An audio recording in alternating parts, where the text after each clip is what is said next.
Гемпирабад суу сактагычынын курулушу Кыргыз ССР менен Өзбек ССРнын министрлер кеңешинин биргелешкен токтомунун негизинде башталган. Буга чейин Гемпирабад суу сактагычын 100% Өзбекстан башкарып келген. Кыргызстан тарап суу сактагычтагы суудан 1 литр дагы пайдалана алган эмес. Плотинага 100% Өзбекстан ээлик кылып келген. Учурда кыргыз расмийлери талаштуу аймактар өз пайдасына чечилгенин айтышат. Эске салсак 1965-жылы 4127 гектар суу басып жаткан жердин ордуна Өзбек тарап Кыргыз тарапка өз жерлеринен берген. Эгерде ошол учурда суунун горизонтали 908 болсо, азыркы мезгилде суунун деңгээли 900 горизонталдан ашпайт. Эки өлкөнүн келишимдери боюнча Өзбекстан менен Кыргызстан суу сактагычты 50-50 башкара алышат. Мындан ары көлгө насос салып, керектүү айылдарга суу тартып алуу мүмкүнчүлүктөрү пайда болот. Ошондой эле балык уулоого, мал сугарууга тоскоолдуксуз шарттар түзүлөт. Бүгүнкү күндө суунун алдында калган айырма 358 гектар жер үчүн Өзбек тараптан 1000 гектар жаңы жер алынды. Алар 500 гектар сузактан, 500 гектар өзгөндөн.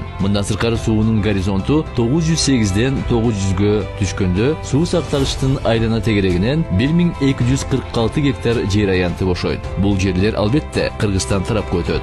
Кыргызстанга 19699 гектар талаштуу жер тилкелери өткөнүн билдирген Өзбекстан тарап Гемпирабадтагы суу басып жаткан 4127 гектар жер үчүн 1965-жылы берген жерлерге биздин кийинки тизмектеги айылдар түшкөн. Алар Кадамжай районунун Көктал айылы 758 гектар жерге курулган, Пылдырак айылы 455 гектар жерге курулган, Араван районунун Найман айылы 148 гектар жерге курулган, Нокен районунун Достук айылы 1088 гектар жерге курулган, Аксынын аэропорту жана башка объекттер 446 гектар жерге курулган, Жетиген айылы 75 гектар жерге курулган, Падыша Тасайы 5 гектар жерде ээлеп турат, Кара Дөбө айылы 45 гектар жерге курулган, Алабукадагы Ажектоо участогу жалпы аянты 1307 гектар жерде турат. Ошентип, Өзбек тарап берген 4127 гектар жерге жогоруда айтылган айылдарыбыз отурукташкан. Бул маалыматтар такталып, архивдик расмий документтер жана карталар Кыргыз Республикасынын Жогорку Кеңешинин депутаттарына таратылып берилген.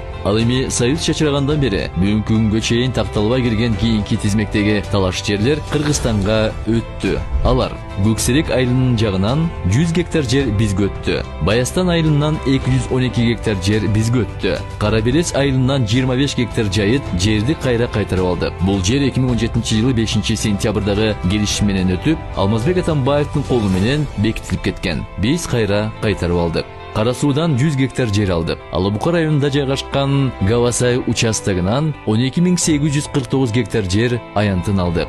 Бул жайлоону 1956-жылы өзүбүздүн эле жетекчилерибиз берип жиберген. Биз кайтарып алдык. Унгар тоону биз алдык. 35 гектар. Баткен областында жайгашкан газ сактоочу жайды Түндүк Сок толук алдык. Азыр биздин энергетика министрлигинин балансына өттү.